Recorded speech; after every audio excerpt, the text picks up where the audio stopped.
زید بن اسلم رحمۃ اللہ علیہ کا قول ہے کہ قحط سالی تھی، لوگ نمرود کے پاس جاتے تھے اور غلہ لے آتے تھے۔ حضرت خلیل اللہ علیہ السلام بھی گئے، وہاں یہ مناظرہ ہو گیا، بدبخت نے آپ علیہ السلام کو غلہ نہ دیا۔ آپ خالی ہاتھ واپس آئے۔ گھر کے قریب پہنچ کر آپ نے دونوں بوریوں میں ریت بھر لی کہ گھر والے سمجھے کچھ لے آئے۔ گھر آتے ہی بوریاں رکھ کر سو گئے۔ آپ کی بیوی صاحبہ حضرت سارہ علیہ السلام اٹھی، بوریوں کو کھولا تو عمدہ اناج سے دونوں پر تھی۔ کھانا پکا کر تیار کیا۔ آپ کی آنکھ کھلی، دیکھا کہ کھانا تیار ہے۔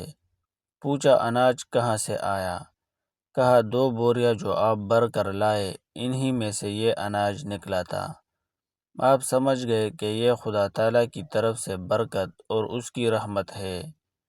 اس ناہنجار بادشاہ کے پاس خدا تعالیٰ نے اپنا ایک فرشتہ بھیجا۔ اس نے آ کر اسے توحید کی دعوت دی، لیکن اس نے قبول نہ کی۔ دوبارہ دعوت دی، لیکن انکار کیا۔ تیسری بار خدا تعالیٰ کی طرف بلایا، لیکن پھر بھی یہ منکر ہی رہا۔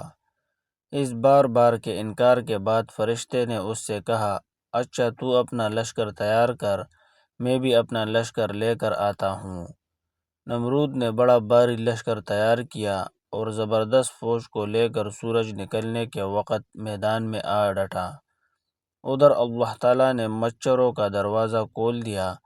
بڑے بڑے مچھر اس کثرت سے آئے کہ لوگوں کو سورج بھی نظر نہ آتا تھا۔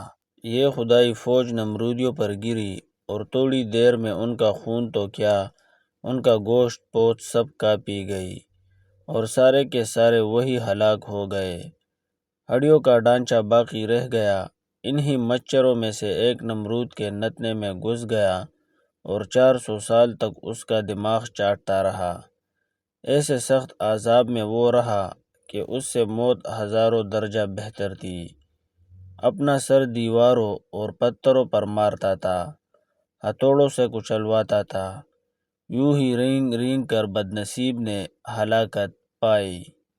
اللہ ہم کو اپنی پناہ میں رکھے، آمین۔